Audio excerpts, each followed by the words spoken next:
My name is Biondo Biondi, and my favorite part of being a scientist is using my brains and creativity to understand the world better and to invent theories as well, practical solution to humanity's problem. Welcome to Seismic Soundoff, exploring the scientific value and usefulness of geophysics. I'm your host, Andrew Gary. Biondo Biondi, the director of the Stanford Earth Imaging Project, joins the podcast to discuss SEP's 50-year history and future outlook. Biondo reflects on SEP's founding during the 1970s oil crisis and today as it tackles modern energy challenges. Biondo discusses how improving seismic imaging can support the future of carbon capture and geothermal energy and help build resilient cities. Biondo uses an article in The Leading Edge from 1987 on the then-called Stanford Exploration Project to offer insights into what we still know and don't know about geophysical data. He also shares why he believes so many SEP alums have been guests on this very podcast. To find links to the Stanford Earth Imaging Project and the 1987 TLE article, please check out the show notes for this episode. This will be the last episode of Seismic Soundoff for 2023. The podcast will return on January 18th, 2024, with 12 weekly episodes in a row. We look forward to sharing more geophysics stories in 2024. And now, my conversation with Biondo Biondi. It's exciting to speak with you about the Stanford Earth Imaging Project. In an article and doing research for this conversation, in an article on the then called Stanford Exploration Project in The Leading Edge dating back to December 1987, the founder, Jon Claerbout, mentioned that we only understand and have been able to use 2 to 3% of all the geophysical data we have accumulated through the years as of 1987 in that conversation. What is the status of that number in 2023? I cannot really be specific on the 2 and 3%, but I think that it's still true that we understand a very small percent of the data that we collect. But that's not because our ability to understand the data have not gone incredibly since then, but because improvement in data acquisition technology have made a huge progress, and now we do have so much more data of many different kinds and acquired in different ways than we used to have back then. And that is a lot of opportunity for young scientists to get into the field and develop better methods to understand that data and make it useful. Well, it's 50 years of SEP. And go back, this before you started working with them, but what inspired the creation of the SEP? I think that was Jon's incredible creativity and drive. And at the same time, it coincided with the first energy crisis. And so he invented really new ways of imaging reflection seismic data that turned out to be incredibly helpful to find more energy resources for humanity to keep going its economy, and that I think that was a wonderful coincidence. And indeed, I think that the fact that so many hundreds of millions of people grew up of poverty is, at least it's a small part, thanks to the methodology that have allowed humanity to develop further energy resources since the 60s and the 70s. Yeah, it's a testament to human progress and scientific progress during that time frame. What is the driving objective of the project? The ability to use the seismic technology that is available to us now or at any moment in time to solve important problems for society. So it used to be at the beginning, clearly was finding new hydrocarbon resources. Now that has changed. And now we want to use seismic technology to help humanity through the energy transition that is clearly challenging in so many ways. but it does depend on our ability to image the subsurface over time, so to monitor important phenomena in the subsurface. What do you think SEP is most known for in its first 50 years? I would say that proudly is first to educate fantastic geophysicists that had an impact on the community. I think that is again testament to Jon's personality, that he enabled the young scientists to find their ways within the shelter of an academic world, and then what they learn about all the ups and downs and the challenges to create new science and technology they took out to the world, can be industry, academia, and that made a difference. What in particular made you proud to become a part of the SEP? I think that I'm proud that I'm taking on Jon's legacy. I've been down now for half of the time, or more or less, of the SAP. I joined SAP as a student in mid-80s. So when I was only 10, 15 years old. And I think that I'm proud that now we have reached 50 years old and we are still very active and successful, and that have been instrumental to the transition of SAP to be focused on finding more hydrocarbon resources, to a broader mission of really helping the energy transition, and that it does include also discovering new hydrocarbon resources that are more environmentally friendly than others that might be already available. Why did SEP change their name from the Exploration Project to Earth Imaging, the Stanford Earth Imaging Project now? I have to confess that I was really debating whether to do it, because exploration has really a broader meaning than unfortunately is often thought, that is mostly thought in terms of hydrocarbon exploration. Exploration is a word that we use for space exploration, is really exploring the unknown. However, I think given the context, it was clearly sending a message that was too narrow for what is today's mission, that is imaging the Earth, and particularly the subsurface, in a way that using seismic technology mostly to address societal problems of today. Yeah, that makes sense, with more and more programs starting to develop around space exploration, just to make it clear to prospective students and the work that this is focused on the Earth. Yeah, and I should also say that the prospective students are a crucial part. So, as I mentioned, I think the proudest legacy of SAP is really educating top-notch geophysicists, and that is something that we want to carry on for a few decades more. And as such, we need to be able to motivate bright young scientists in the sciences and engineering. They may not know much about geophysics or seismology, and but to make them understand that still we can have an impact. Absolutely. And speaking of impact, how would you say SEP engages with the broader scientific community to share its findings?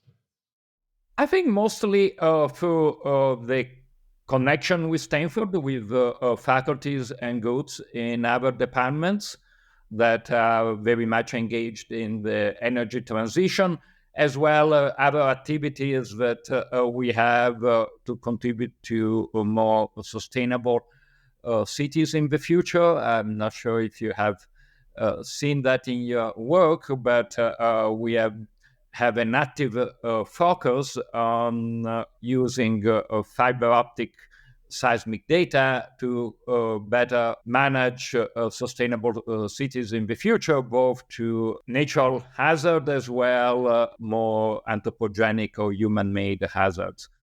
You know, you've mentioned several times the students that come through the program. You're a testament to one of those students as well. And when I was going back looking through the famous SCP alumni that you mentioned, I spoken to a lot of them for this podcast. I knew a lot of them at my time when I worked at SEG. Why do you think the SCP has had such an impact, past and present, on geophysics? Well, first, because given our mission and our history, we can attract the top bright young people that have an interest in seismology and applied geophysics. And second, because we are giving them an environment to grow as scientists and professionals. And as such, when they are going out in industry or academia, they are ready to contribute and continue the cycle to work with young scientists. Again, can be both in industry or in academia that will make important contributions. So I think that is really a virtual cycle that is crucial to our impact. I like that, a virtual cycle there. What areas do you hope the Stanford Earth Imaging Project play a major role in the next 50 years? As I mentioned, definitely the focus has changed more towards sustainability. As you may know, at Stanford, we are now part of the Dow School for Sustainability. And that is a change that has happened in the past few years that brings some challenges, but a lot of opportunities. So, and in particular, I can say that the safe sequestration of CO2 in the subsurface is going to be one of the major technological challenges where geophysical, in particular seismic monitoring, have to play a major role to make sure that the projects are safe and economical at the same time.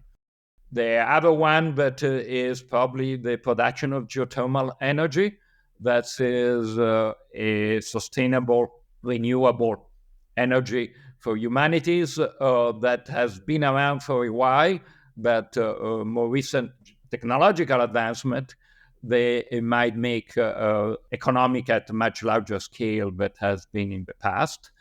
And then, as I was mentioning, we had been working on leveraging the existing telecom infrastructure in terms of fiber cables to make the cities of the future most livable, more enjoyable for the citizen, and at the same time more sustainable and resilient to the changes and the challenges that climate change is bringing to us.